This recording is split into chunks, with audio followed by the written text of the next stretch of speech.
Amen, amen. Amen. Acclame le Seigneur. Assois-toi un instant. Nous bénissons le Seigneur pour les témoignages. La Bible dit que le témoignage des hommes est grand, mais celui de Dieu est plus grand. Parce qu'il a témoigné que Christ est son Fils. Alléluia. Et je veux bénir le Seigneur pour tous les témoignages qui donnent la gloire au Seigneur. Je bénis Gisèle pour sa prière. Je bénis Gisèle pour sa prière. Seigneur, montre-moi, est-ce que tu es dans cette église? Alléluia. Et on va lire un petit texte pour illustrer la vision qu'elle a faite. Alléluia. La vision que Dieu lui a montrée. Amen. On va lire dans le livre de 2 Samuel, avant de passer au message, 2 Samuel chapitre 6. On va lire à partir du verset 1. Quelqu'un se lève et lit rapidement. C'est l'histoire de Uza qui a essayé de toucher à l'arche de Dieu qui est en même temps l'autel. Et Dieu l'a secoué directement.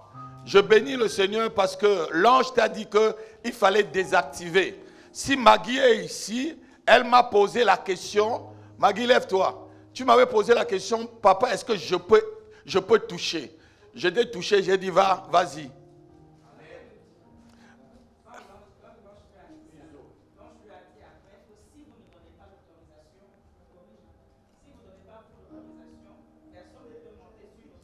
Exactement. Maggie m'avait demandé l'autorisation. C'est pas que dans l'église, il faut savoir respecter ce qui est sacré. Alléluia. C'est pourquoi dans le temple, il y avait les parvis. Dans le parvis, on pouvait s'amuser. Il y avait le lieu saint où se trouvaient vraiment les autels de sacrifice et de tout. Et le lieu très saint dans lequel se trouvait maintenant vraiment l'autel des parfums, l'autel d'or. Et c'est là où se trouvait l'arche de l'alliance en même temps. C'était la présence de Dieu. Et souvent, là-bas, c'était de l'obscurité. C'était vraiment de l'obscurité allumée et éclairée rien que par le chandelier. Alléluia. Et c'était là où le sacrificateur, le souverain même, pas tous les sacrificateurs, lorsqu'ils allaient là-bas dedans, on leur mettait une chaînette au pied. De peur que s'il a péché et que Dieu le frappe là-bas à l'intérieur, personne d'autre ne soit frappé, on le tire. Est-ce que vous comprenez? Alléluia. Amen. Lisons l'histoire et puis on va entrer dans notre message. On va aller très vite parce qu'on va passer aussi à la table du Seigneur. Métanoa, allons-y. David rassembla encore toute l'élite d'Israël au nombre de 30 000 hommes. Oui. Et David, avec tout le peuple qui était auprès de lui, se mit en marche depuis Baalé, Juda, pour faire monter de là l'arche de Dieu, devant laquelle est invoqué le nom de l'Éternel des armées, qui réside entre les chérubins au-dessus de l'arche. Entre les chérubins au-dessus de l'arche. Ils mirent sur un char neuf l'arche de Dieu. Ils mirent sur un char neuf l'arche de Dieu. Et l'emportèrent de la maison d'Abinadab sur la colline. Uza et Acho, fils d'Abinadab, conduisaient le char neuf. Ils l'emportèrent donc de la maison d'Abinadab sur la colline. Uza marchait à côté de l'arche de Dieu et Acho allait devant l'arche. David et toute la maison d'Israël jouaient devant l'Éternel de toutes sortes d'instruments, de bois, de cyprès, des harpes, des luttes, des tambourins, des sistres et des cymbales. Lorsqu'ils furent arrivés à l'ère de Nacon, Uza étendit la main vers l'arche de Dieu. Et Uza étendit la main vers l'arche, là où il y avait l'autel, là où il y avait la présence, là où Dieu résidait. Alléluia. Uza essayait de tendre sa main par là. Continue. Et la saisit parce que les bœufs la faisaient pencher. Parce que les bœufs la faisaient pencher. C'était comme si l'église, l'arche, Dieu est là, mais quand même, on est en train de voir les secousses. On voit, est-ce que Dieu est là? Est-ce qu'il est vraiment présent? Est-ce qu'il va tomber? Est-ce qu'il ne va pas tomber? Et Uza a voulu attraper pour voir, pour toucher un peu, hein? Pour voir si on ne peut pas aider Dieu. Continuons. La colère de l'Éternel s'enflamma contre Uza, et Dieu le frappa sur place à cause de sa faute. Uza mourut là, près de l'arche de Dieu. David fut hérité de ce que l'Éternel avait frappé Uza. Pourquoi, excusez-moi, pourquoi Dieu a frappé Uza? quand vous lisez cette histoire-là, Uza a essayé de toucher là où il n'était pas permis de toucher. Et il y a encore une deuxième histoire, là où les enfants, les premiers sacrificateurs, les enfants d'Aaron, viennent avec un feu étranger dans la maison. La Bible dit que le feu est sorti de l'autel. Alléluia. Amen. Là, Uza, les rayons. L'ange t'a dit, il a désactivé ma fille. Donc, je vais te toucher si tu veux. Alléluia. Alléluia. Amen. Méfie-toi, respecter. Aujourd'hui, là, on est en train d'engager un message qui s'appelle métanoïa. Métanoïa veut dire seulement changement, changement de comportement, changement de caractère, changement vraiment de sa manière de conduire avec Dieu. Alléluia. Tout ça, on doit être, je vais vous enseigner même sur les choses sacrées, même sur les faits de faire des vœux, même sur les faits de dire des choses. Ma fille est venue me demander, est-ce que si on dépose sur l'autel une parole pour la conversion de quelqu'un, est-ce que le sacrifice... Oui, ça reste. Amen. Si je te donne une prophétie, même si je meurs, ça va s'accomplir. Amen. Si je déclare les choses sur toi, ça vient du Seigneur tant que je suis ici. Ça va s'accomplir. Amen. Est-ce que quelqu'un entend? Toutes les prophéties qu'on vit aujourd'hui, est-ce que ces prophètes-là sont encore vivants? Est-ce que Jean qui a vu le 666, le prophète Jean d'Apocalypse, est-ce qu'il est encore vivant là? C'est quelqu'un qu'on a même jeté dans l'huile pour qu'il meure, il ne meurt pas. On est obligé de dire, mais toi là, tu n'as pas de sorcellerie, là, nous dépasse. On est parti le jeter dans l'île de Palmos, disant, vis là-bas seul. Et c'est encore là-bas que Dieu l'a fait écrire le livre d'Apocalypse. Alléluia. Amen.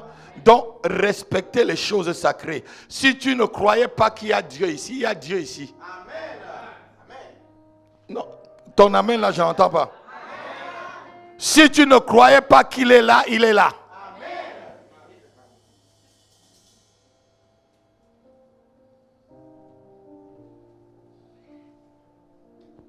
Oh Yahweh, lève ta main, lève-toi.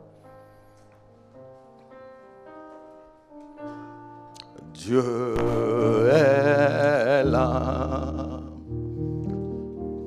Oh, il est là. Dieu est là. Dieu est là pour secourir,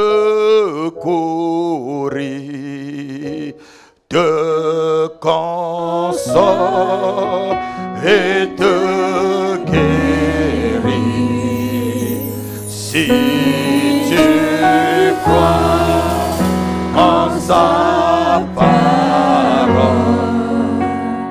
Dieu est lève seulement tes mains. Oh, il est là. Dieu est là. Oh, Jésus est là. Dieu est là. Oh, Dieu est là pour secourir. Alors, te consoler et te guérir. Si tu crois en sa parole, Dieu est là. Oh, Dieu est là. Dieu est là. Oh,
come on. Il te libère. Il te libère ce matin. Quelle que soit la maladie, quel que soit l'échec de la maladie, Dieu le brise ce matin. Oh, Dieu est là. Oh, Yahweh est là.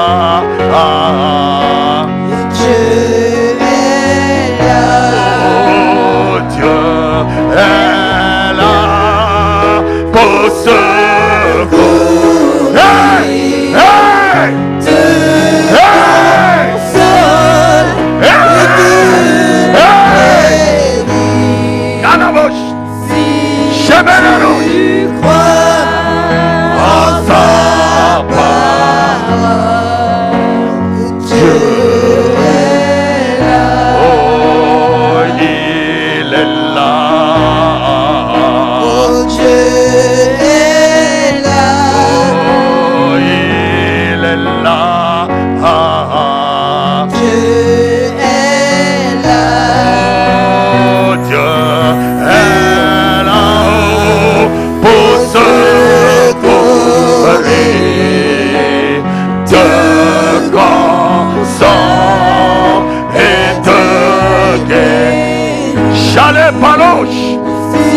Matin et Pérez.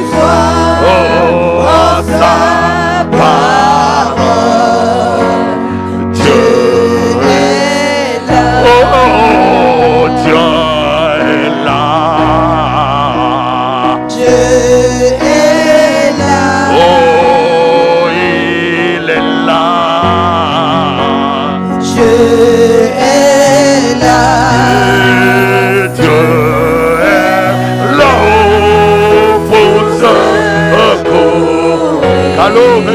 Kadosh. Parle-lui ce matin. Avant d'entendre le message, parle-lui, parle-lui, parle-lui, parle-lui. Dis-lui tes soucis.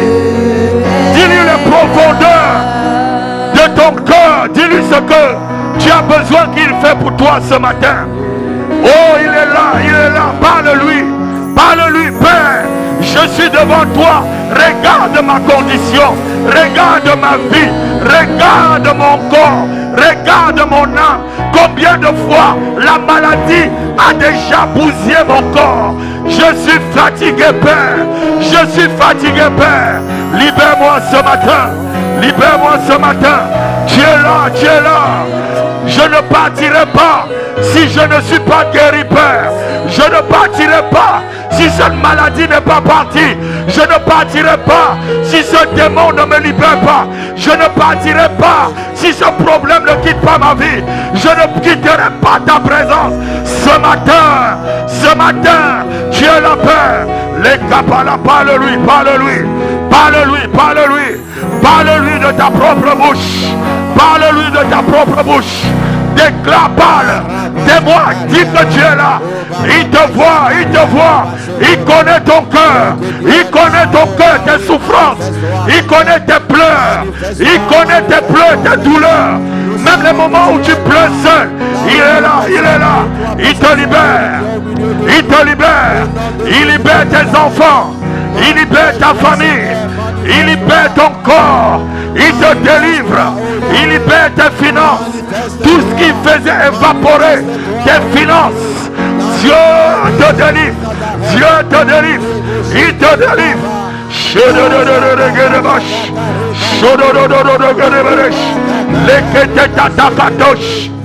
Rebabosh, la kada rebash, rekadosh te kerebesh.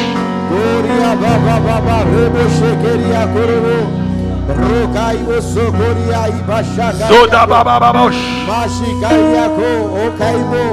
Solo karabadash te kerebregat. Manifeste-toi ce matin. Merci Père. La brezavadosh te kalamada. Les bregazakatosh.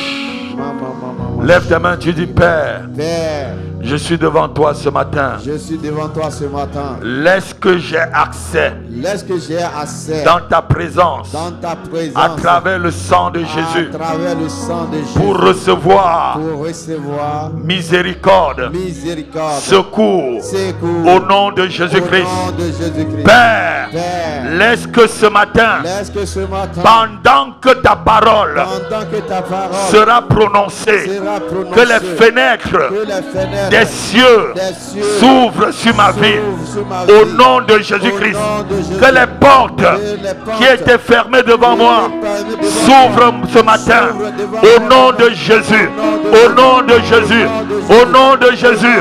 J'entre dans une nouvelle dimension avec le Seigneur ce matin. Dimension de gloire, dimension de puissance, au nom de Jésus-Christ, au nom de Jésus-Christ, au nom de Jésus-Christ, au nom de Jésus-Christ. Satan, Satan, tu vas lâcher prise. Ma vie, ma vie, Satan, lâche prise. Ma vie, lâche prise. Ma santé, lâche prise. Mon ministère, lâche prise. Mon mariage, mes fiançailles, lâche prise. Mes finances, au nom de Jésus, au nom de Jésus, au nom de Jésus. Donne-moi un amen comme un tonnerre. Donne-moi un frère, amen. Shalalalabash, reketabash. Alléluia. Amen, amen. Assois-toi.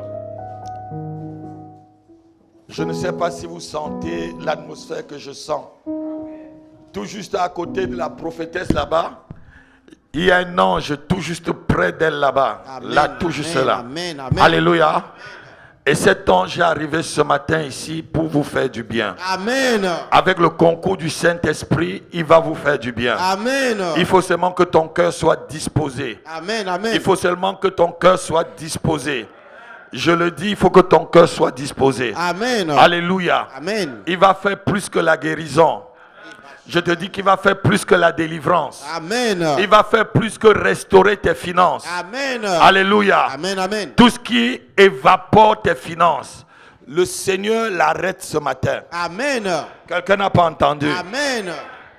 Tout ce qui évapore tes finances, le Seigneur l'arrête ce matin. Amen. Tout esprit envoyé dans ta vie financière pour l'évaporer, afin que l'argent ne reste pas dans tes mains. Pendant que je parle, le Seigneur est en train de nettoyer tes mains et tout trou qui était dans tes mains sont fermés. Amen. Je dis le trou par lequel l'argent traversait dans tes mains sont fermés. Amen. Alléluia. Amen. Tu jouiras du fruit de ton travail. Amen. Tu jouiras du fruit de ton travail. Amen. Non, ton amen n'arrive pas jusqu'ici. Amen. Amen. Alléluia. Amen. Alléluia. Amen. Je bénis le Seigneur pour votre présence. Vous êtes des personnes très importantes pour moi. Amen. Et aussi importantes pour le Seigneur Jésus-Christ. Tu as compris? Amen. Tu es une belle personne.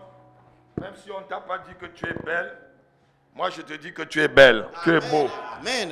Amen. Amen. Il y a des gens où on n'a jamais dit que tu es beau ou tu es belle. Amen.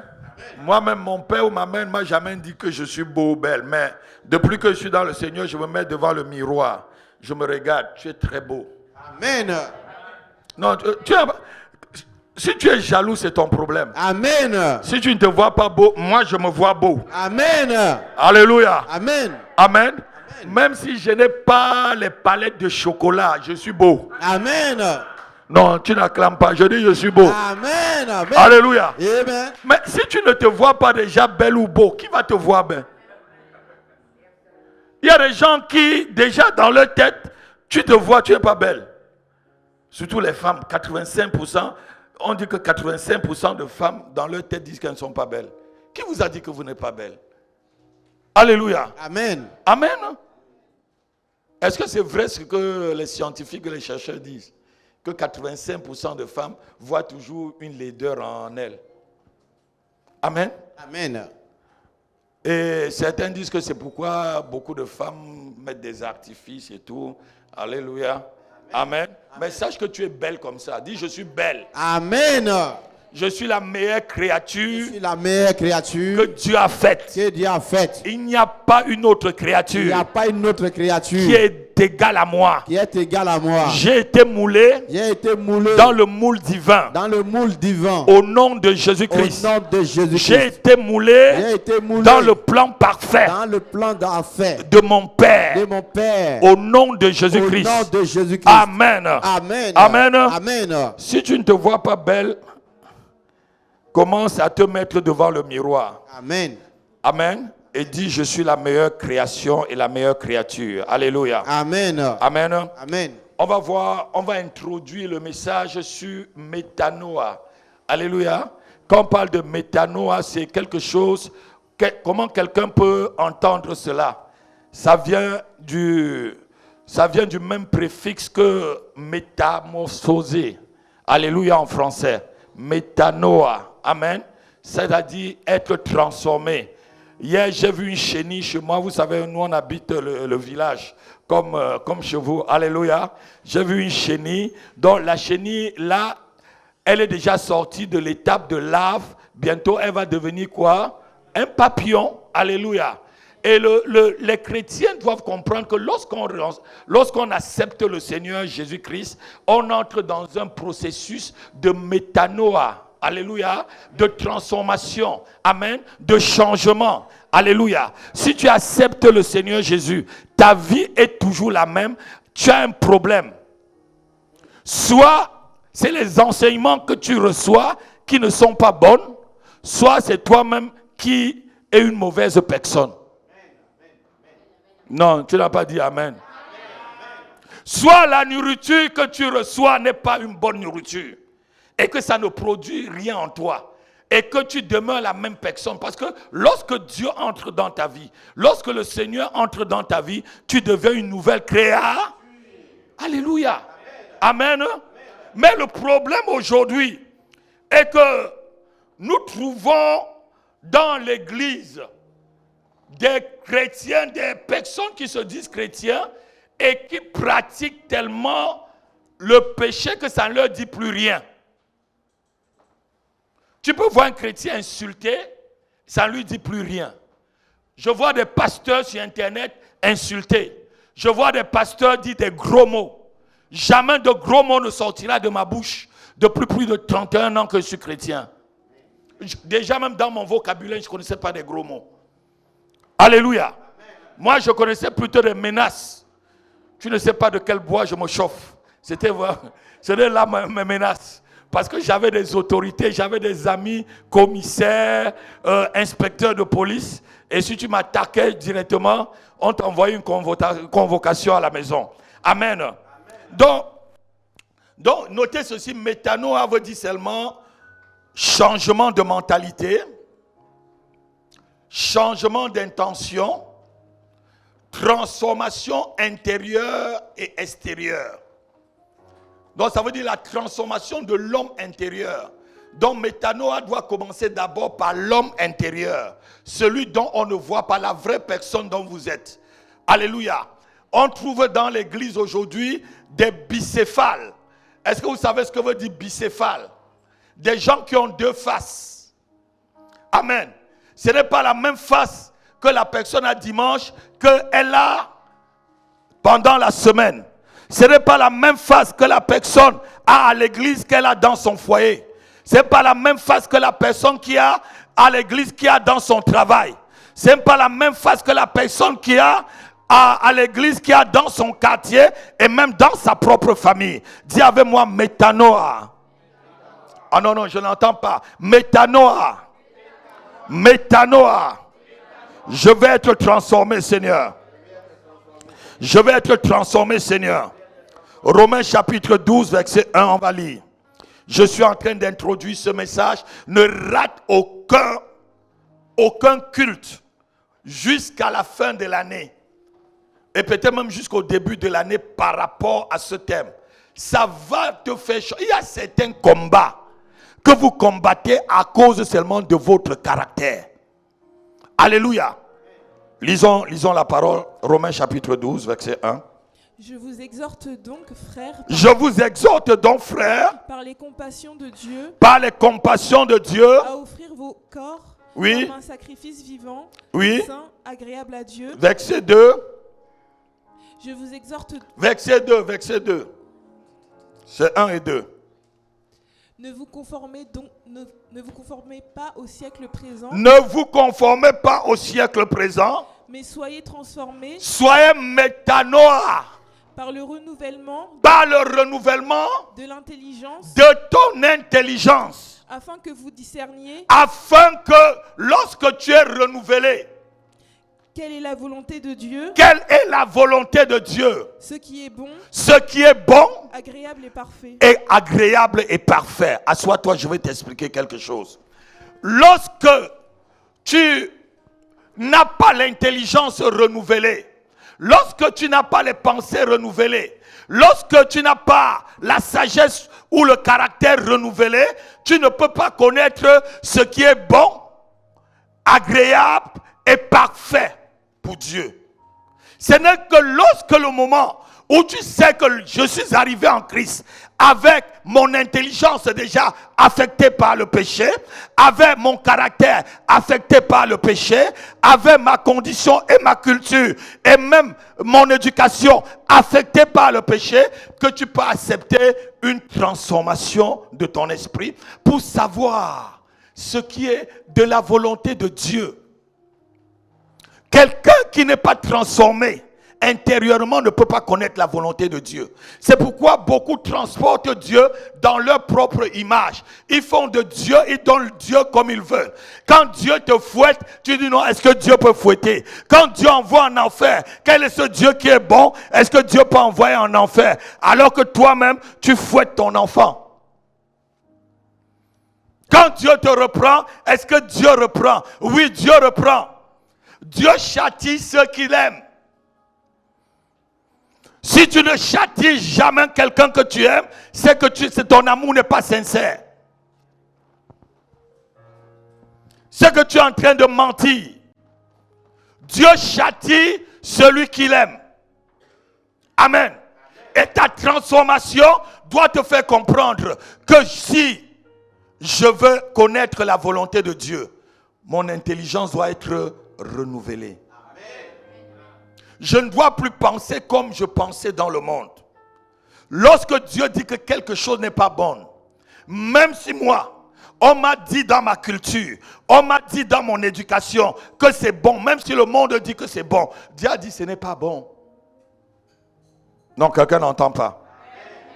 Dieu a dit ce n'est pas. Donc qu'est-ce que je fais? Je me plie à la volonté de Dieu. Ah non, quelqu'un ne dit pas amen. Non, non, non, non. Tu vas accepter le message. Tu vas accepter le message. Amen.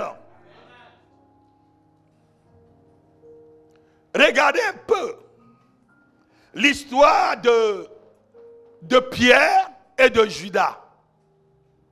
Amen. C'était une histoire de métanoïa. Il y a un qui avait un cœur mauvais, Judas.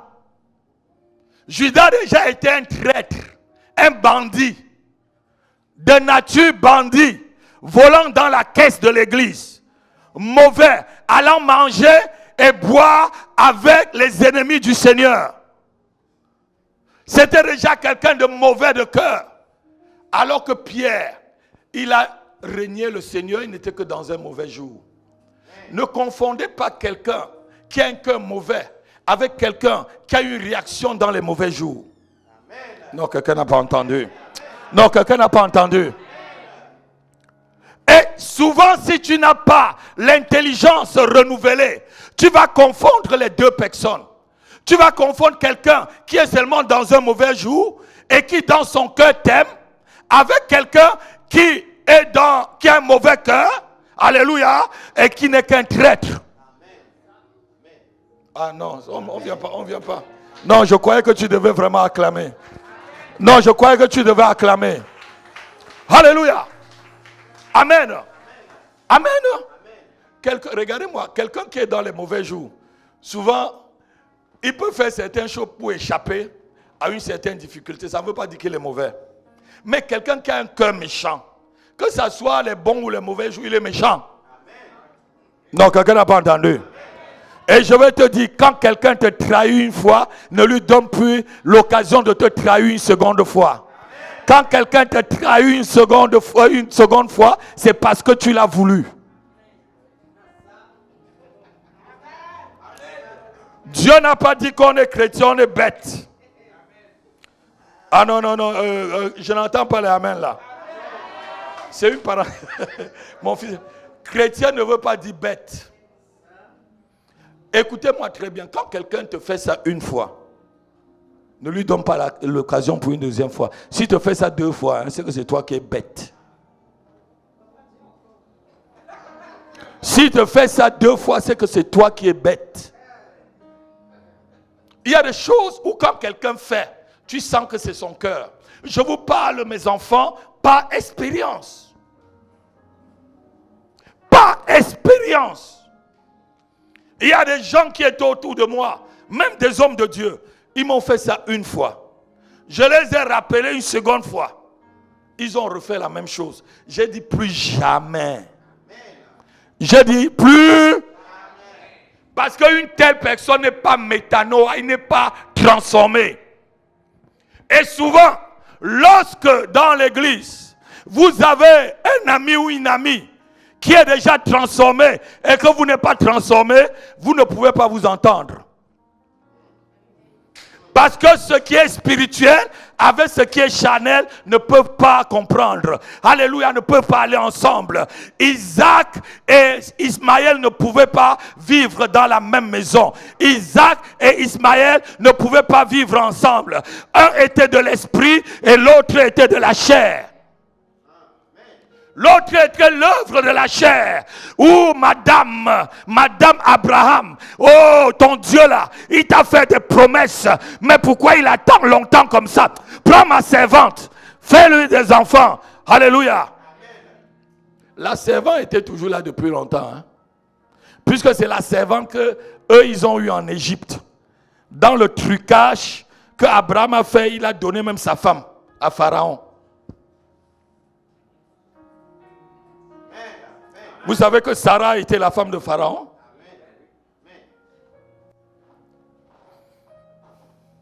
Alléluia. C'est lorsque tu es transformé intérieurement, dans ton intelligence, que tu peux connaître la volonté de Dieu. Si tu n'es pas renouvelé, tu ne connaîtras jamais la volonté de Dieu. Parce que la volonté de Dieu vient toujours à l'encontre de la volonté de l'homme. Quelqu'un n'entend pas ce que je dis. Allons dans le livre de Galates, chapitre 5.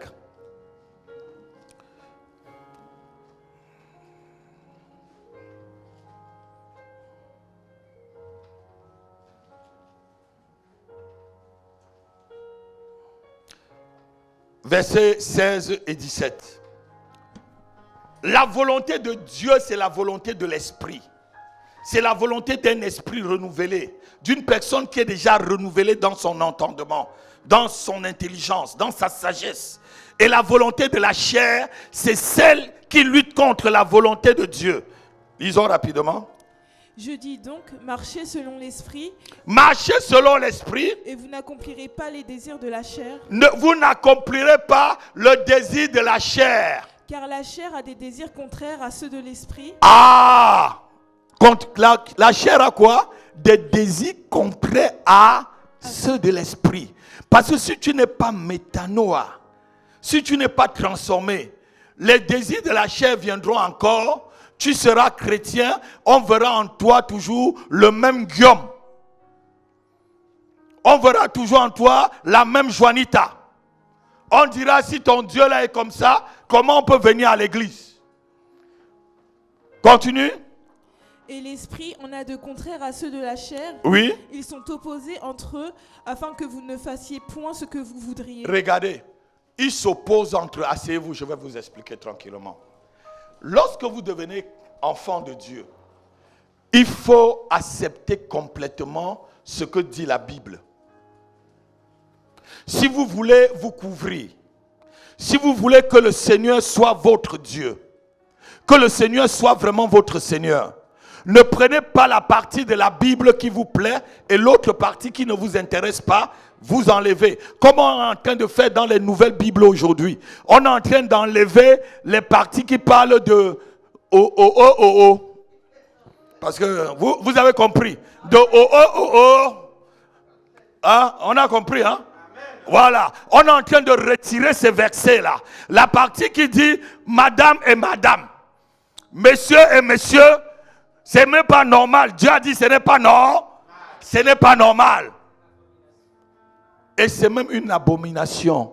Jésus-Christ n'est pas mort pour les abominations. Jésus-Christ est mort pour le péché.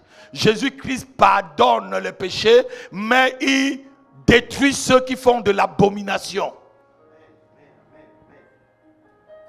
Le sang de Jésus ne nettoie pas les abominations. Lorsqu'il y a une abomination, l'Éternel a toujours détruit là où il y a une abomination. C'est pourquoi Sodome et Gomorrhe ont été effacés de la carte du monde.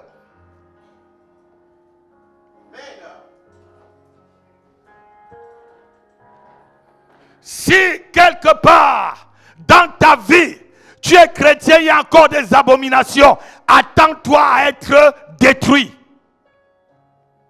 Je ne dis pas que Dieu va te tuer. Attends-toi que ton caractère sera détruit ou tu vas lutter avec Dieu correctement.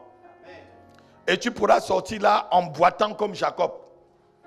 Vous savez, Jacob a boité toute sa vie. Parce que lui, il ne voulait pas changer. Depuis le ventre de sa mère, il commençait déjà à chercher à voler ce qui n'était pas à lui. Attraper le talon de son frère. Les jumeaux. Et la Bible dit des choses. Hein? Frères jumeaux, même ovocytes. On dit monozygote. C'est ça, non? Ceux qui ont fait les scientifiques. On dit monozygote. Donc, c'est un seul œuf, ma fille, qui s'est divisé en deux. Mais le gars attrape. Tu ne vas pas sortir. Amen. Amen. Amen. Quiconque attrape ton talon qui te lâche aujourd'hui. Je dis quiconque a attrapé le talon de ta vie pendant que je suis en train de parler, je coupe la main de la personne. Je dis je détruis la main de la personne. Si quelqu'un a attrapé le talon de ton mariage, je coupe le talon de la personne. Si c'est le talon de ta santé, je coupe. Si c'est le talon de ton travail, je coupe. Si c'est le talon de tes finances, je coupe. Je dis je coupe. Je dis je coupe. Au nom de Jésus-Christ.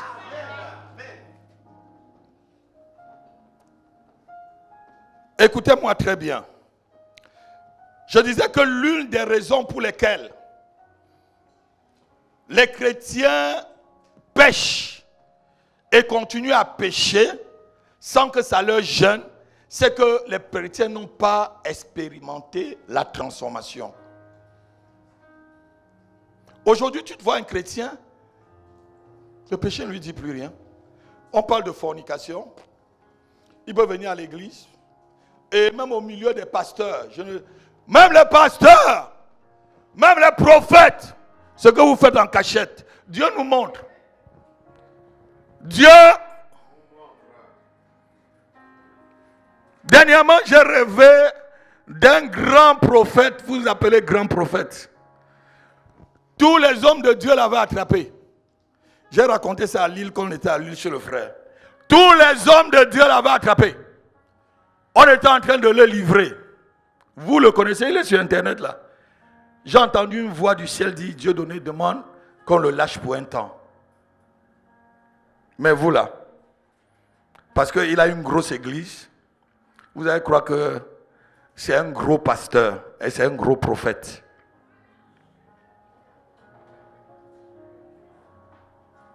Vous savez,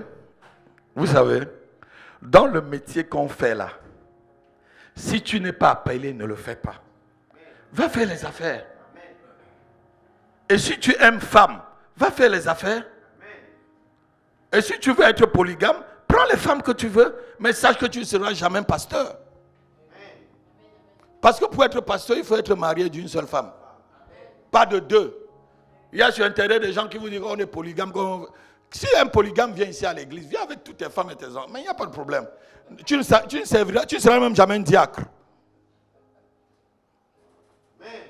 Même balayer le sol, tu ne balayes pas. Viens écouter l'évangile avec ta femme et tes enfants, vous rentrez chez vous. Donc quelqu'un n'a pas donné un amen. C'est ce que la Bible nous dit.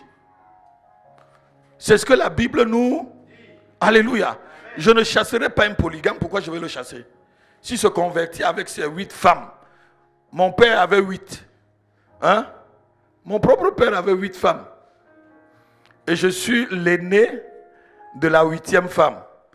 Imaginez les souffrances que j'ai endurées. Les souffrances de Joseph, c'est rien.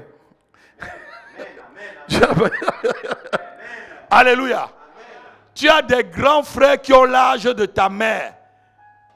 Qui sont tes grands frères, tes grandes sœurs. Tu vas dire quoi? Petit. Quand je parle petit. Alléluia. Amen. Vous savez, la polygamie, ce n'est pas une très bonne chose. Mais je ne condamne pas les polygames. Hein, parce qu'on va commencer à commenter là. Ce n'est pas une bonne chose. Le premier désordre familial a commencé par la polygamie. Regardez, qui était le premier polygame dans la Bible?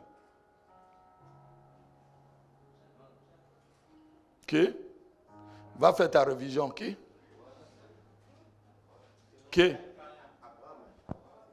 Allez, faites vos révisions. Hein? Qui? Fais encore faire ta révision. Qui? Vous ne lisez pas votre Bible. Je vais vous donner des amendes dans cette église. C'est Émec qui était le premier polygame. Et il a rassemblé ses femmes, 7 femmes. Il a dit que si on le touche, il sera vengé combien de fois? Hein? Ça montre que vous ne lisez pas votre Bible. Il y a ma fille Gwendoline qui rit. Alléluia. Regardez-moi, même pour être transformé, pour marcher dans Métanoïa, il faut connaître la parole de Dieu. Il faut la méditer jour et nuit. Si tu ne connais pas la parole, comment tu sauras comment Dieu fonctionne? Comment tu sauras? Regardez, tout simplement. Regardez-moi. Tout à l'heure, ma fille a donné un rêve.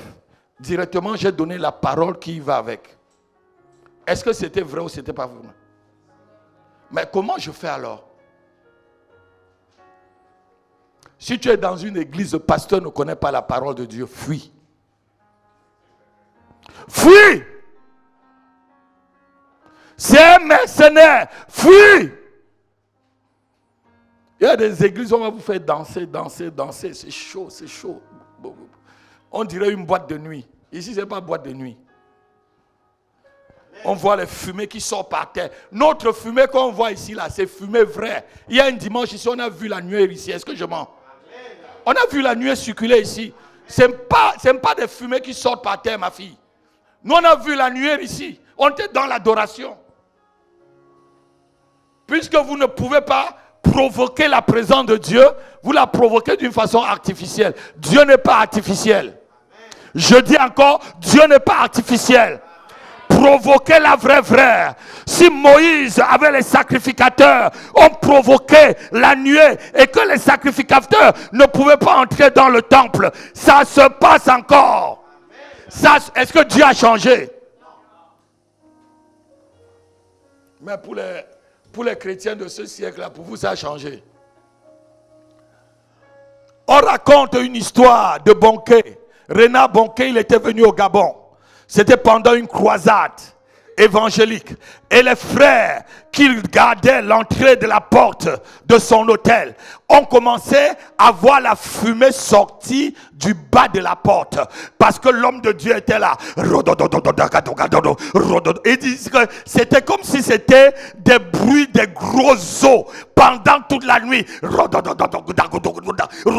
Ils ont vu la fumée commencer à sortir. Et quand il vient au stade, il dit seulement que les paralytiques marchent, que les aveugles voient, Après, on va dire que c'est la sorcellerie. Ce n'est pas la sorcellerie. Ce n'est pas la sorcellerie. C'est Dieu qui a répondu. C'est Dieu qui a répondu. Parce qu'il a été transformé, il a compris que sans la prière, sa vie n'est rien. Dis avec moi, sans la prière, ma vie n'est rien. Ma vie n'est rien. Alléluia. Donc je disais qu'il était tellement alarmant de voir comment aujourd'hui tu peux être chantre et tu pêches. Tu peux être pasteur et tu peux être prophète et tu vis dans la chair. J'ai vu des hommes de Dieu être là, ils ont des mauvais comportements. Ils te donnent des mauvais comportements. Après, ils vont dire qu'ils viennent demander pardon. Non, apprends déjà à bien vivre. Apprends à ne pas insulter quelqu'un pour venir demander pardon après. Comme déjà, tu sais que la personne va dire, je vais pardonner, si je ne pardonne pas, mon Père Céleste ne va pas me pardonner. Tu es manipulateur. Tu es manipulateur ou manipulatrice. Notez ceci. Le péché, c'est un couteau qu'on enfonce dans le cœur de Dieu. Le péché est un couteau enfoncé dans l'âme du Seigneur. Le péché, c'est un couteau enfoncé dans les plaies du Seigneur Jésus-Christ. Le péché, c'est un couteau enfoncé dans sa côte. Le péché, c'est un couteau qu'on enfonce encore dans ses pieds qui ont été vexés. Lorsque tu pêches volontairement, tu es en train d'enfoncer un couteau dans le cœur de Jésus, dans le cœur du Seigneur, dans le cœur de Dieu. Le péché, sois béni mon fils, c'est le couteau enfoncé dans le cœur de Dieu.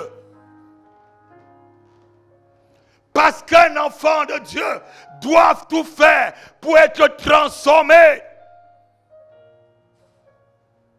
Aujourd'hui, l'évangile a été dilué à l'eau de rose. Où sont les prédicateurs qui vont seulement te dire, Jésus-Christ est mort pour tes péchés, croire en lui et tu seras sauvé. On va toujours te dire, viens, tu vas trouver un mari. Viens, tu vas trouver un travail. Viens, tu vas faire ceci. Et après ça, tu peux avoir un mari, tu vas en enfer. Tu peux avoir le travail, tu vas en enfer. Les païens n'ont-ils pas des maris? Les païens n'ont-ils pas de mari? Les païens n'ont-ils pas de travail? Mais alors si tu viens au Seigneur seulement parce que tu veux le travail, le mari, peut-être, etc., c'est que tu as un problème. Tu as un problème. C'est que tu n'es pas métanoïa. Parce que quoi? Le péché, dis avec moi, le péché, c'est un couteau enfoncé volontairement dans le cœur de Dieu. Le péché, c'est un couteau enfoncé volontairement dans les mains du Seigneur Jésus. Le péché, c'est un couteau enfoncé volontairement dans les côtes du Seigneur Jésus-Christ.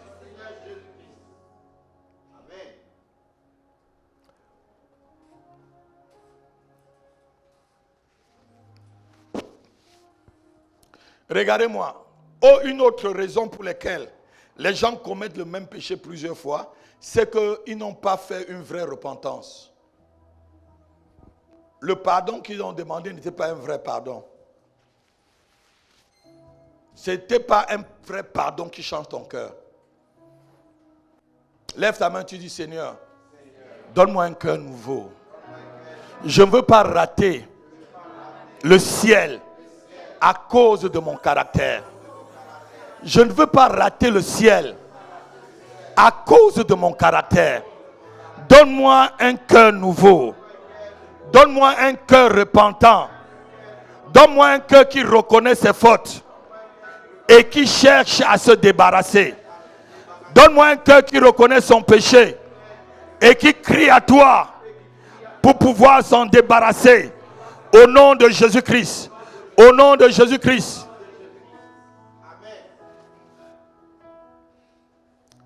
Vous savez, quand on fait une fausse repentance, on a aussi un faux pardon, une fausse paix. Parce que la vraie repentance te rend triste. Vous avez déjà vu quelqu'un qui pleure? Quelqu'un qui se met à pleurer, ce n'est pas l'émotion. Lorsque tu viens ici, peut-être tu veux recevoir le Seigneur et que tu vois les larmes commencer à couler. Ça veut dire que tu sens vraiment combien de fois Dieu t'aime et que si tu mourais dans ton péché, tu serais allé en enfer. Et tu commences à dire, il faut que je change. Il faut que cette lumière qui est entrée dans mon cœur, il ne faut plus que cette lumière parte. Il ne faut plus que rien qui soit du monde puisse venir effacer cette lumière. Alléluia. Alléluia.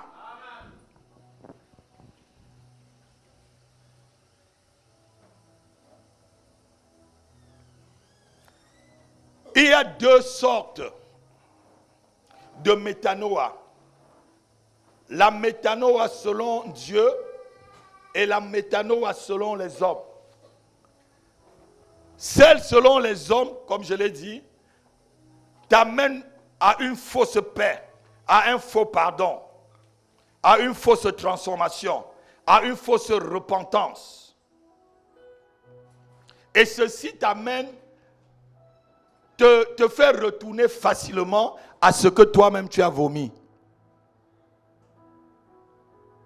La Bible dit quoi? C'est comme le cochon qui retourne à quoi? Hein? Le chien retourne à quoi? Vous connaissez ce verset dans le livre de Pierre. Hein? Tu vomis quelque chose et tu reprends. Est-ce que c'est normal? Tu as su que Dieu est bon. Tu as su que le péché, c'est un couteau qu'on met dans le cœur de Dieu. Tu as compris cela. Tu as vu comment Dieu commence à travailler dans ta vie. Tu commences à voir les effets de l'Esprit de Dieu dans ta vie. Et tu prends, tu retournes encore là-bas.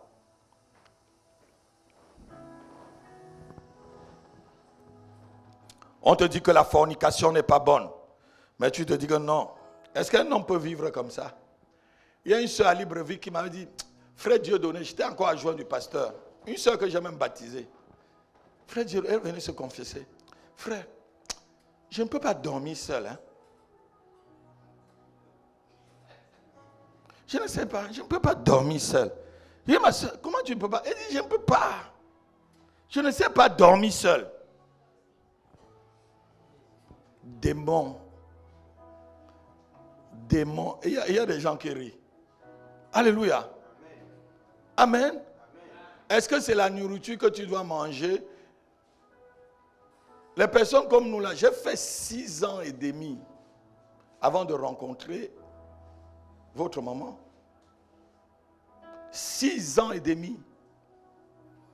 Mais ma propre famille croyait que je n'étais plus vivant. Et c'est comme ça que le lendemain de la noce, on a téléphoné, ma grande sœur a téléphoné directement là où on était. Il dit, passe-moi Eugénia. Je me mets, quoi? Il dit, passe-moi Eugénia. Il dit, Eugénia, ça va? Il dit, oui, ça va, t'es clair, ça va. Est-ce que ça va bien? Il dit, mais ça va bien. Dieudonné va bien. Oui, il va bien. Non, vous n'avez pas compris. Ceux qui ont compris, ont compris. Ceux qui ont les oreilles des grands ont compris. Ceux qui ont des vraies oreilles ont compris. Est-ce qu'il va bien? Oui, il va bien. Parce que pour nous là, il n'existe plus. Vous croyez qu'il n'y avait pas de belles filles à l'église? Vous savez, là où il y a vraiment échange des vies et des étoiles, c'est sexuel. Je vais dire vraiment le mot. C'est la voie la plus directe pour atteindre la vie de quelqu'un. C'est la voie la plus directe pour atteindre l'étoile de quelqu'un. C'est la voie la plus directe pour atteindre la destinée de quelqu'un. Et c'est ce que vous êtes en train de voir aujourd'hui. Tout artiste, pour être célèbre, doit d'abord se filmer nu ou chanter nu. Après le nu, il faut qu'il fasse des pratiques où vous voyez des démons dans Dans les concerts, et vous êtes là, vous écoutez. C'est parce que tu le dis avec moi, c'est parce que je ne suis pas métanoïa. Si j'étais métanoïa, je n'aurais pas entendu les chansons des païens. On va te dire, c'est écrit où dans la Bible, qu'on ne doit pas écouter la musique du monde. La Bible dit, entretenez-vous par quoi? Par des cantiques spirituels. Est-ce que quand tu entends on vous appelle le rap, rodoto, le fric, on va manger les frics, on va manger les frics. Est-ce que ça c'est spirituel ça? Le démon entre. Après, tu commences à te droguer. Après, tu commences à t'énerver contre ton mari, ta femme. Après, tu commences à t'énerver contre ton chat ou ton chien. Tu vas au travail, tu commences à t'énerver contre tout le monde. Hein? Parce que ce que tu as écouté n'est pas bon. Ce que tu écoutes influence ton esprit. Et ce que ton esprit devient, c'est ta propre personne. C'est pourquoi il faut métanoïa. Regardez-moi, il n'y a pas de spiritualité sans interdit.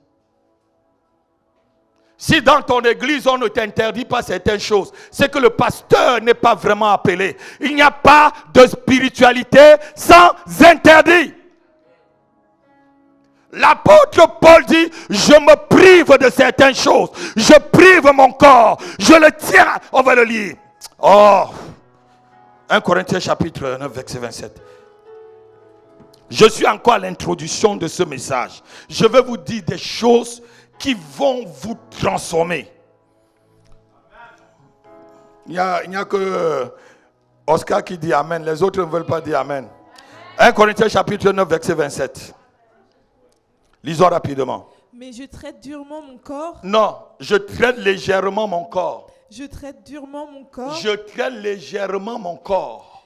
Et je le tiens assujetti. Je fais quoi? Je discipline ce corps-là.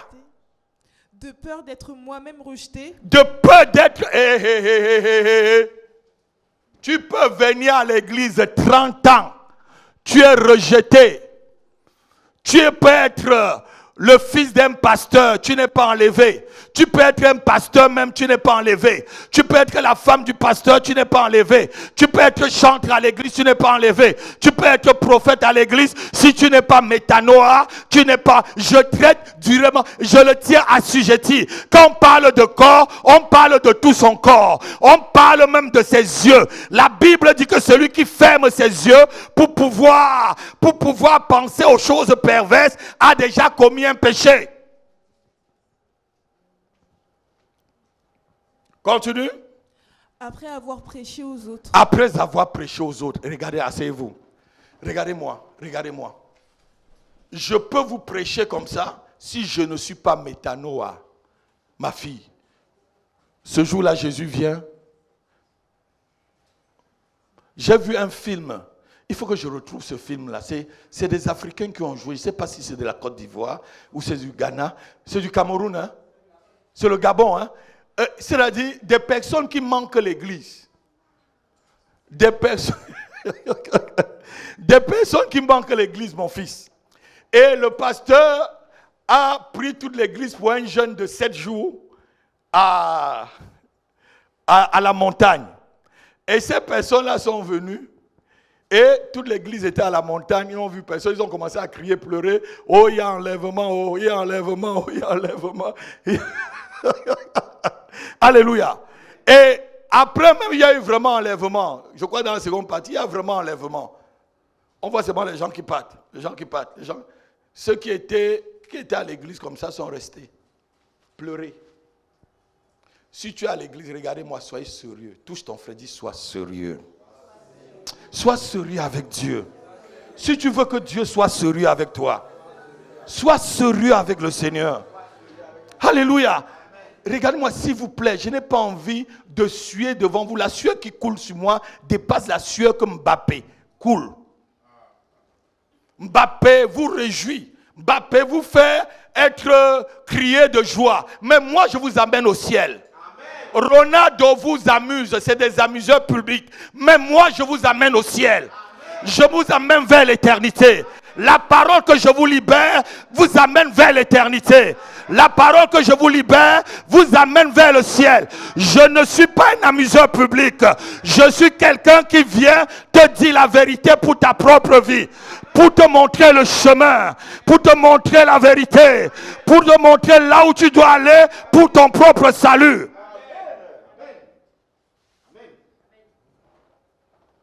Même s'ils sont valorisés plus que nous. Ne croyez pas qu'au ciel, ils sont valorisés plus que nous. Alléluia. Amen. Alléluia. J'aimerais bien qu'il y ait des Mbappé dans cette église. Amen. Comme ça, on achète notre salle facilement. Hein? J'aimerais bien qu'il y ait des Mbappé. Alléluia. Amen. Ah oui, qu'il y ait des Mbappé. Avec son, je ne sais pas si l'ancien footballeur camerounais Mbappé Lépée, c'était son oncle ou pas. J'aimerais bien qu'il y ait des Cristiano Ronaldo ici. Mais étant métanoa, dis avec métanoa. Transformé. Alléluia. Amen. Alléluia. Amen. Amen. Écoutez-moi très bien. On peut venir à l'église tous les jours. Mais si on ne se décide pas d'être transformé, on pourra être ce jour-là. Hein? Ce n'est pas tous ceux qui disent Seigneur, c'est qui entreront dans le royaume. Mais c'est tous ceux qui... Alléluia. Alléluia. S'il vous plaît, je ne voudrais pas être en train de travailler en vain. Mes enfants, je ne veux pas être en train... Ça dit, mettez-vous, soyez mes imitateurs. Aimez Dieu comme j'aime. Il pourvoira à votre besoin. Il combattra pour vous. Il ouvrira des portes devant vous. Il fermera votre marche afin que personne ne vous attaque. Il ouvrira des fenêtres des cieux pour vous. Alléluia. Il sera l'ennemi de vos ennemis. L'adversaire de vos adversaires. Alléluia. Alléluia. Si seulement quand il vient, il trouve que tu es en train de te transformer. Le changement ne peut pas se faire en un seul jour. Mais le changement peut se faire si tu as la volonté de changer. Il y a des choses sur lesquelles moi je travaille encore en tant que pasteur. Amen. Je travaille toujours. Je travaille aussi toujours. Amen. L'apôtre Paul dit, ce n'est pas que je l'ai déjà fait, mais je fais une seule chose. Oubliant ce qui est en arrière, mais me penchant vers ce qui est devant moi. Alléluia. Je travaille encore, je cours encore. Je continue à courir. Tant que je suis sur la terre, je continue à courir. Tant que tu es vivant, continue à courir. Continue à accepter la transformation. Continue à appliquer la vérité que tu connais à ta propre vie. Si tu écoutes une vérité comme celle-ci ce matin, tu refuses de l'appliquer à ta propre vie, malheur à toi. Hier, tu ne la connaissais pas, aujourd'hui, tu la connais. On te jugera par rapport à ce que tu as entendu et que tu connais. La Bible dit que on jugera ceux qui sont morts sans la loi, sans la loi, et ceux qui sont morts avec la loi, selon la loi. Ça veut dire quoi? Ton arrière-grand-grand-parent, peut-être qu'il n'a pas connu le Seigneur Jésus-Christ, on le jugera par rapport à l'état de son cœur, parce que Dieu est d'abord dans ton cœur. C'est pourquoi le païen, lorsqu'il fait du mal, il sait qu'il fait du mal. Lorsqu'il ment, il sait qu'il est en train de mentir. Lorsqu'il vole, il sait qu'il est en train de voler. Lorsqu'il insulte, il sait qu'il est en train d'insulter. Lorsqu'il dribble ou il met des zigzanis, le cœur, sa conscience, alléluia. Lorsqu'on va continuer à marcher dans Métanoa, on va voir la conscience, le subconscient et l'inconscient, comment ça doit être transformé. Certains de vos problèmes, ce n'est pas des démons. Certains de vos problèmes, ce n'est que les problèmes de la chair. Certains de vos problèmes, ce n'est que des problèmes de comportement. Vous voulez toujours amener les mêmes comportements dans le Seigneur. Vivre la vie que vous viviez dehors, dedans. Non, ça ne se fait pas. Il y a certaines personnes, certains chrétiens, ou je devais dire chrétien qui dit, ou je suis comme ça, ma famille est comme ça, c'est à prendre ou c'est à laisser. Oui, c'est à laisser. Je dis c'est à laisser. Ton mauvais comportement, c'est à laisser. Ou tu deviens métanoa. Ton mauvais comportement, c'est à laisser. Tes injures, c'est à laisser. Ça, c'est à laisser. Ton péché, c'est à laisser. Tes mensonges, c'est à laisser. Tes zigzanis, c'est à laisser. Tes murmures, c'est à laisser. Tes calomnies, c'est à laisser. Je dis c'est à laisser.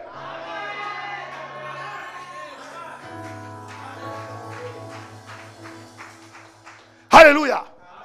Il y a des gens qui disent, vous connaissez des gens comme ça, non? C'est comme ça qu'on est dans notre famille.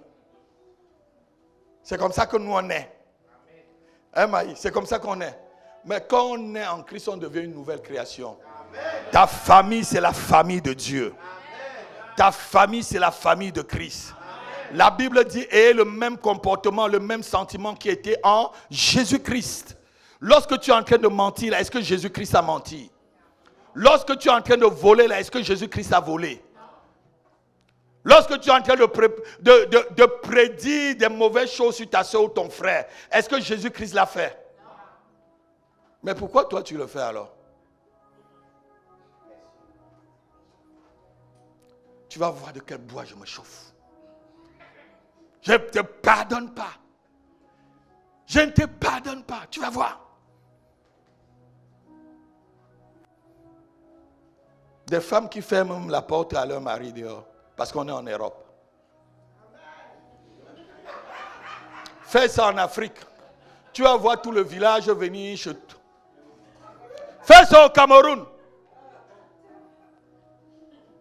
Parce que le monsieur, peut-être, il a fait 30 minutes. Il y avait un bouchon dehors.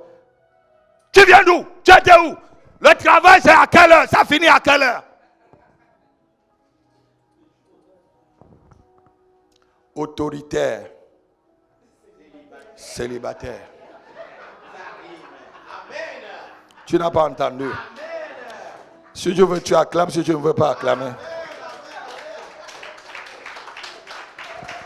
Dis avec moi, métanoïa. Autoritaire égale célibataire. Métanoïa. Autoritaire va avec célibataire. Dieu même au ciel va te dire, qui t'a donné le droit sur mon fils?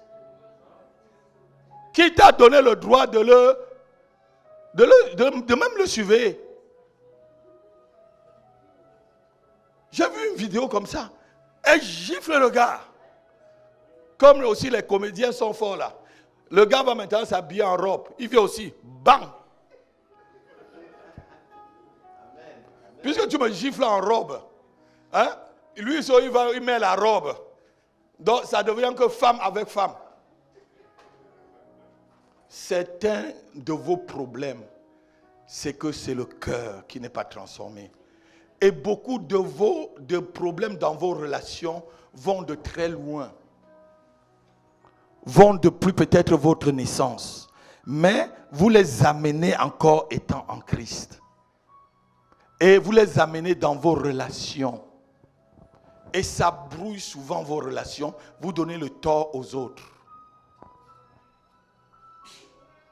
Dis avec moi changement. Seigneur, change-moi. Change mon caractère. Change mon caractère. Change mon comportement. Au nom de Jésus-Christ. Au nom de Jésus-Christ. Au nom de Jésus-Christ. Il y a 7 étapes pour arriver vraiment à la transformation. On va le noter. Les 7 étapes pour arriver à la transformation. La première étape, c'est la connaissance de ton péché. Il faut connaître vraiment ton péché. Qu'est-ce qui t'amène à vivre cette situation? Pourquoi tu es comme ça? Ça dit, tu identifies d'abord le péché. On n'est qu'à l'introduction. On va voir toutes ces étapes-là tranquillement. La deuxième étape, c'est la tristesse qu'on a par rapport au péché. La troisième étape, c'est maintenant quand tu as cette tristesse, tu confesses ton péché. La quatrième étape, tu abandonnes le péché. La cinquième étape, c'est l'étape de la restitution par rapport à ce que le péché a fait, par rapport à ce que le péché a commis comme faute. Si tu as volé, va remettre ce que tu as volé. Il y a des gens qui ont encore des trucs volés chez eux, ils sont à l'église. Tu voles à ton lieu de travail, tu voles le stylo, tu voles la nourriture, voleur, voleuse, Voleuse chrétienne, voleur chrétien. Voleur, voleur. Tu as même volé le mari de quelqu'un. Tu as volé la femme de quelqu'un. Voleur, voleur. Tu as volé l'enfant de quelqu'un. Voleur, voleur. Remets d'abord. Je dis, remets, restitue. Si vous voulez, ne m'aimez pas. Si Jésus vient là, moi j'ai déjà dit ma part. Regarde-moi. Ne manque pas le culte dimanche prochain parce que je suis en train de... Si tu manques le culte, c'est que tu n'aimes pas vraiment le Seigneur Jésus-Christ. C'est que tu ne veux pas vraiment changer. C'est que le ciel là ne te dit rien. Si tu aimes le ciel, tu vas être là dimanche jusqu'à ce que ce message finisse. Certains démons vont partir à la fin de ce message. Certains esprits restent dans votre vie parce que vous n'êtes pas transformés. Il trouve encore que sa maison est là et vide. Ce n'est pas occupé par la parole de Dieu. Il est parti, mais il retrouve qu'il revient. Sa maison est... Jésus-Christ pouvait dire, le prince de ce monde arrive, mais il n'a rien en moi. Quand Satan arrive, qu'est-ce qu'il trouve dans ta vie qui l'appartient? Quand Satan te visite, quand les marabouts, les sorciers te visitent, pourquoi ils t'atteignent? Qu'est-ce que tu as chez toi que tu n'as pas restitué? Qu'est-ce que tu as chez toi? As-tu encore des chapelets? As-tu encore des talismans? Encore peut-être des bagues magiques? As-tu encore des totems de ta famille? Débarrasse-toi! Restitue! Ou tu lis encore des livres magiques pour venir tenter l'apôtre. Puis comme il y a quelques semaines, il y a une dame qui est arrivée ici pour voir s'il y avait Dieu ici. Elle a vu qu'il y avait Dieu ici. Il a vu que mon Dieu ne blague pas. Vous-même, vous avez vu que mon Dieu ne blague pas. Le Dieu de cette maison ne blague pas. Tu ne peux pas venir ici cherchant à me tenter. Tu pars. Si tu viens, tu ne me tentes plus, tu vas écouter la parole de Dieu. Tu vas partir. Si tu veux être transformé, tu vas partir. Mais si tu amènes tes fétiches ici, ça se désactive avant même la porte. Amen. La puissance de ça meurt avant même que tu ne traverses ces portes ici. Restitue. Tu as volé l'argent. Même les frais de mission, tu voles. Tu augmentes les frais de mission. Tu fais les factures, tu gonfles les factures. Dis avec moi, voleur. Voleur, restitue. Si Dieu demande à Satan de restituer, parce que Satan c'est un voleur, pourquoi toi tu dois garder ce que tu as volé chez toi?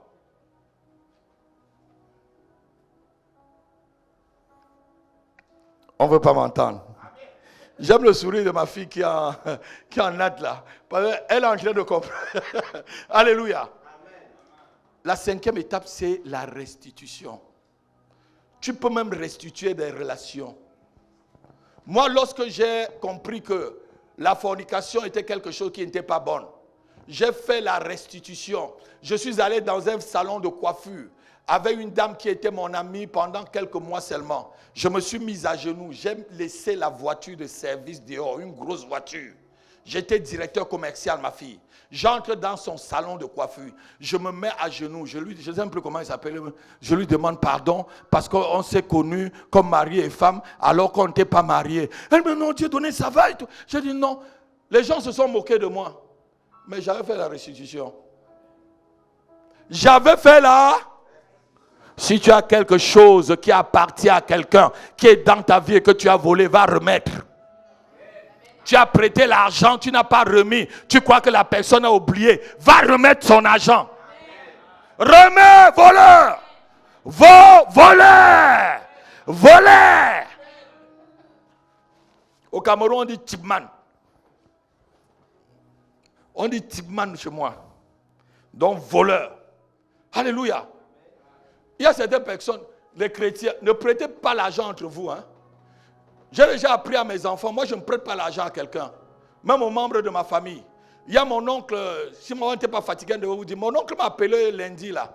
Ah, Dieudonné, donne-moi 500 € parce qu'on m'a dit qu'on va faire la coutume au village. Il dit qu'arrière de moi, Satan, tonton, je ne te donne pas.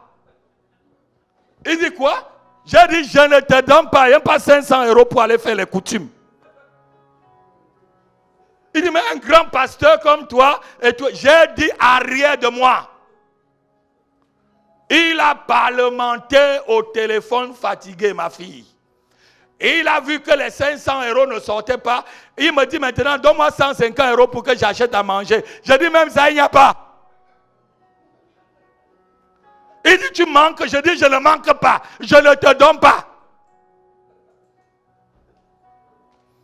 Il a parlementé.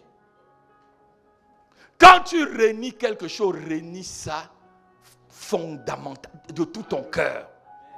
Je leur ai dit, si vous vous amusez à prononcer mon nom sur vos bêtises là, ça se gâte directement. Amen. Et c'est... On va aller, quelqu'un va mourir, la personne était même un vampire, une vampireuse. C'est elle qui tuait tous les gens au village. On va aller sortir son crâne, on va mettre là, on dit que j'adore ça. Ça ne va pas dans votre tête. Vous fumez quel jadeb?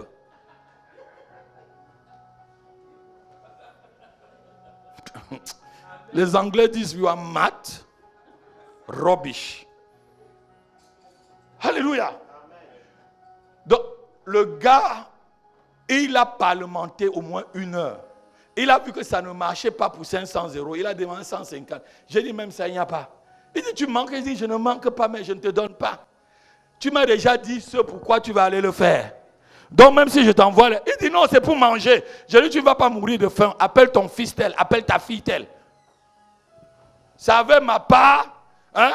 Ça avait celui du fils de ta grande soeur. C'est comme ça le petit frère ma mère. Ça avait le fils de ta grande soeur que tu vas aller vendre. Dis avec moi restitution. Et la 6e étape pour arriver à métanoïa, c'est le pardon recherché. Lorsque tu sais que tu as offensé, tu as commis un péché, il faut maintenant rechercher le pardon. Recherche le pardon. Recherche vraiment un pardon sincère. Sois honnête. Sois vraiment honnête. Il y a des choses, ce n'est pas toujours les gens qui ont mal fait. Ce n'est pas toujours les gens qui ne te comprennent pas. Ce n'est pas toujours les gens qui t'attaquent. C'est que toi-même, il y a quelque chose qui ne va pas en toi. Demande aussi pardon. Amen. Amen. Amen. Vous savez qu'il y a des gens qui ne connaissent pas demander pardon. Hein? Pardon de leur bouche là. Moi-même, quand j'offense mon fils, je demande pardon. Tout le monde. Le pardon va changer quoi, moi? Ça va changer que je ne suis pas toujours ton père. Ça montre même ma grandeur. Quand je sais vraiment que j'ai fait du mal, je demande pardon. Je t'appelle, je dis que bon, c'est que papa, il était, ça ne va pas. C'est que même le ministère là, vous nous stressez. Hein? Les brebis nous stressent. Moïse n'est pas entré dans la terre promise à cause des brebis. Oui, vous savez que Moïse n'est pas entré dans la terre promise. Hein? Dieu lui a dit, tu n'entres pas. Il a crié encore. Dieu lui dit, je te dis de ne me plus parler de cette affaire. Vous savez, le Seigneur est souvent méchant. Hein? Il dit, arrête de me parler de cette affaire. Je te dis, c'est comme ça. Tu dis à Josué, il part. Et toi, tu vas à la montagne. Tu meurs de Nob. Tu vas chez les Moabites là-bas, tu meurs. Tu vas mourir là-bas, je vais t'enterrer. Dieu le fait mourir là où la grosse sorcellerie de la Bible se trouvait. Chez les Moabites. Les vrais sorciers. C'est pourquoi Satan est venu là-bas le réclamer. Vous savez que Satan a réclamé le corps de Moïse. Et son corps, c'était où? C'était là-bas. Alléluia. Parce que quoi? Regardez-moi. Si tu es quelqu'un qui est vraiment métanoïa, même tes os sont retransformés. Même l'onction peut rester dans tes os. C'est pourquoi Élisée peut mourir. On jette un cadavre sur son os, sur les os, et puis le cadavre ressuscite.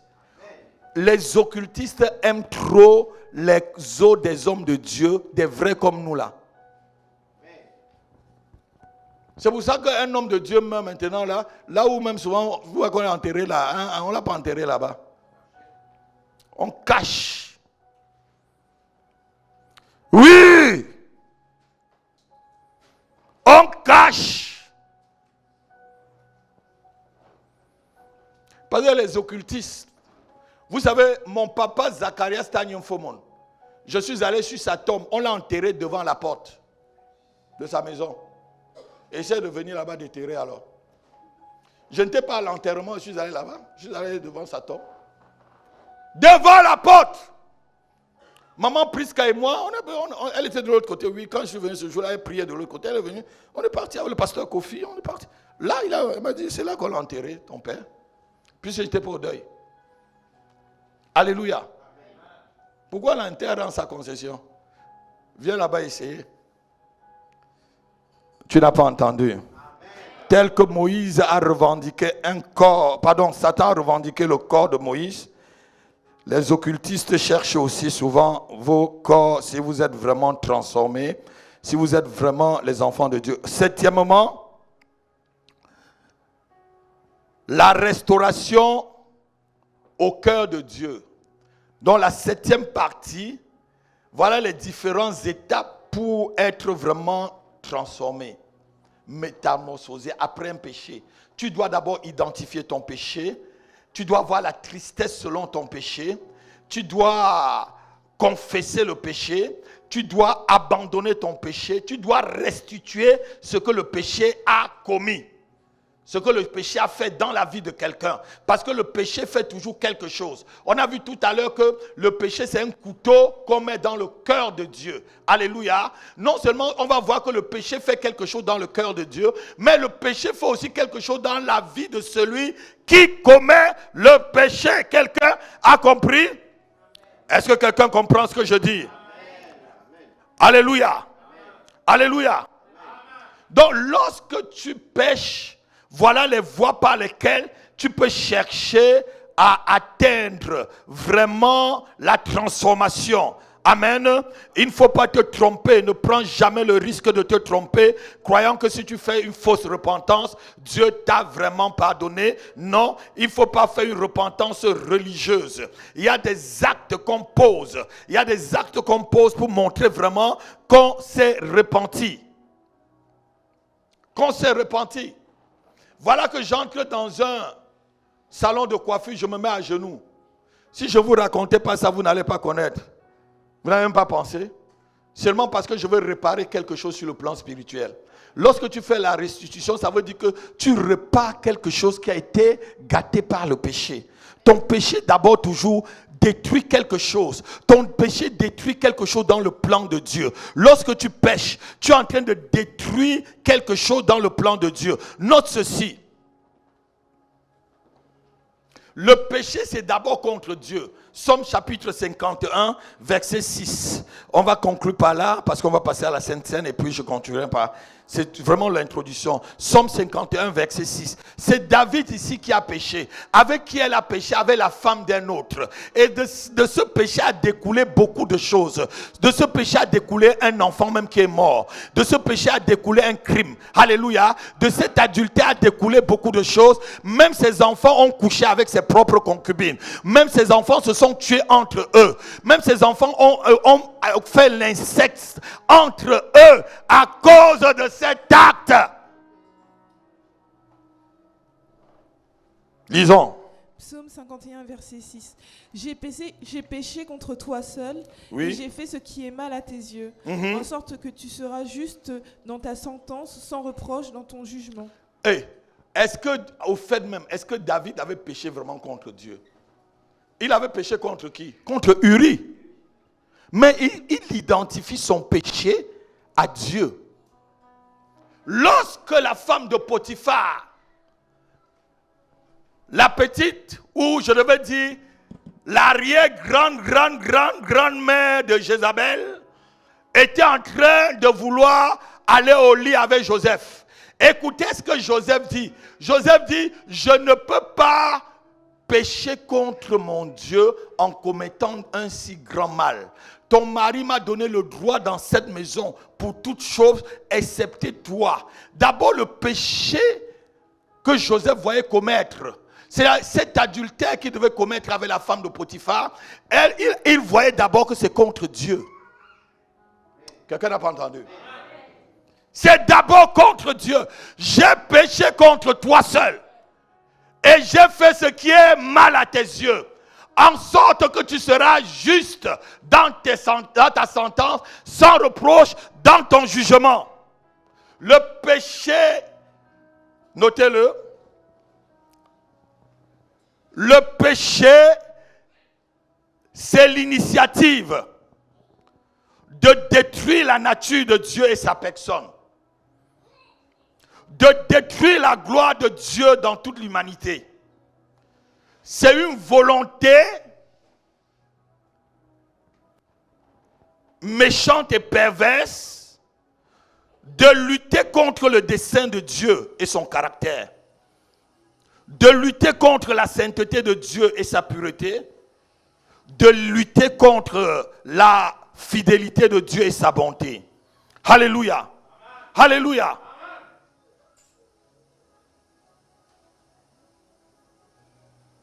Le péché, c'est d'abord contre Dieu. Regarde-moi, ton péché d'abord touche Dieu avant de te toucher et toucher l'autre. C'est pourquoi tu dois être transformé. S'il te plaît, que ce message ne te fasse pas mal. Si ça te fait mal dans ton cœur, c'est que tu as vraiment besoin de ce message.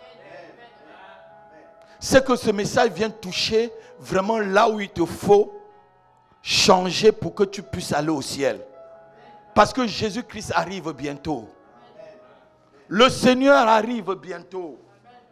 Je vous dis que bientôt la dernière, la 7e trompette. Les anges sont déjà debout. Je crois qu'il y a l'année dernière, je vous ai dit, j'ai vu une vision où les anges étaient déjà debout avec la trompette à la main. Ils attendent seulement boum pour que ça parte. Avec tout ce qu'on vit aujourd'hui, tout ce qu'on vit dans le monde aujourd'hui, vous-même, vous ne voyez pas que le Seigneur Jésus-Christ arrive bientôt? Le mal est devenu accru. Et on appelle bien mal et mal bien. Les choses que nous, souvent, dans notre jeunesse ou dans notre enfance, on ne savait même pas que ça existait. Vous savez qu'il y a des choses que moi-même, je viens d'apprendre, alors qu'il y a des enfants de 15 ans qui connaissent. On te sert le péché même sur des plateformes. La Bible dit que quand viendra le moment, Daniel, la connaissance augmentera. Je suis en train de prêcher tout de suite. On me suit peut-être en Australie. Vous allez voir des commentaires, des gens qui commentent peut-être depuis la Russie. Quelqu'un n'a pas compris ce que je suis en train de dire? La connaissance a vraiment augmenté. La parole de Dieu est vraie. Alléluia. Alléluia. Le péché crucifie encore le Seigneur Jésus-Christ. Pour une seconde fois, on va le lire et puis on va se lever. Hébreux chapitre 6, versets 4 à 6. Hébreux chapitre 6, versets 4 à 6. Car il est impossible que ceux qui ont été une fois éclairés, qu'ils ont goûté le don céleste, qu'ils ont eu part au Saint-Esprit, qu'ils ont goûté la bonne parole de Dieu et les puissances du siècle à venir, et qui sont tombés, soient encore renouvelés et amenés à la repentance, puisqu'ils crucifient pour leur part le Fils de Dieu et l'exposent à l'ignominie. Regarde, la Bible dit ici, si tu as connu la puissance de Dieu, si tu as une fois entendu cette bonne parole, si tu as expérimenté la puissance de Dieu, ne rejette pas. Parce que ça serait difficile pour toi. Si tu rejettes cette parole, ça serait difficile de revenir à la repentance. C'est pourquoi souvent, regardez-moi, les gens qui font longtemps dans une église et qui ne sont pas métanoïa et qui quittent l'église, c'est difficile souvent de les voir revenir à l'église. Parce qu'ils ont goûté à la puissance céleste.